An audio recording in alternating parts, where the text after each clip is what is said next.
The fate of British cycling changed one day in 2003. The organization, which was the governing body for professional cycling in Great Britain, had recently hired Dave Brailsford as its performance director. At the time, professional cyclists in Great Britain had endured nearly 100 years of mediocrity. Since 1908, British riders had won just a single gold medal at the Olympic Games, and they had fared even worse in cycling's biggest race, the Tour de France.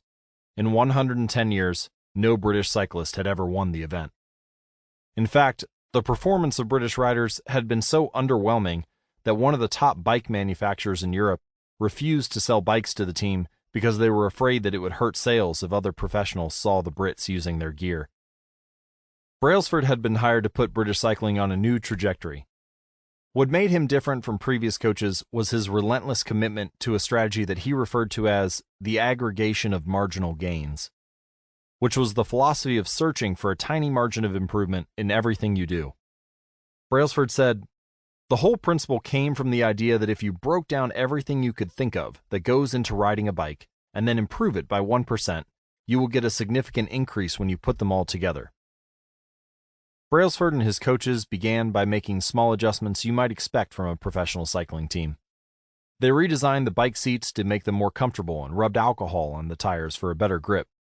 They asked riders to wear electrically heated overshorts to maintain ideal muscle temperature while riding, and used biofeedback sensors to monitor how each athlete responded to a particular workout.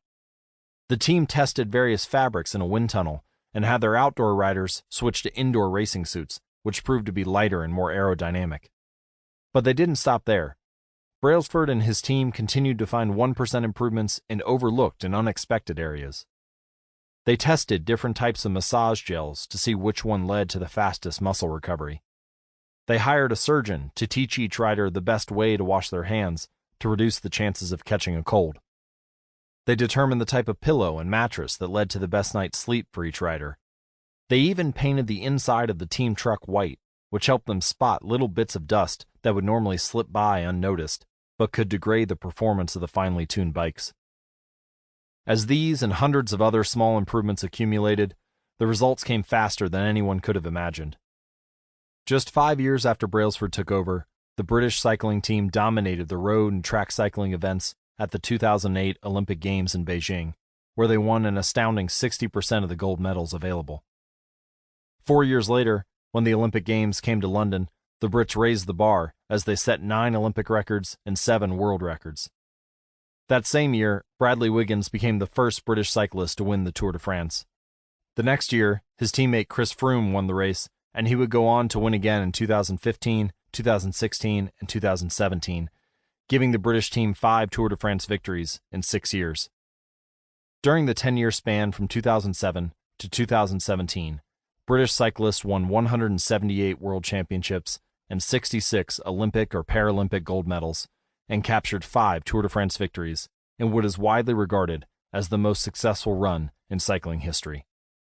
For more information and updates on the British cycling team and their strategies, visit atomichabits.com/cycling. How does this happen? How does a team of previously ordinary athletes transform into world champions with tiny changes that, at first glance, would seem to make a modest difference at best? Why do small improvements accumulate into such remarkable results? And how can you replicate this approach in your own life?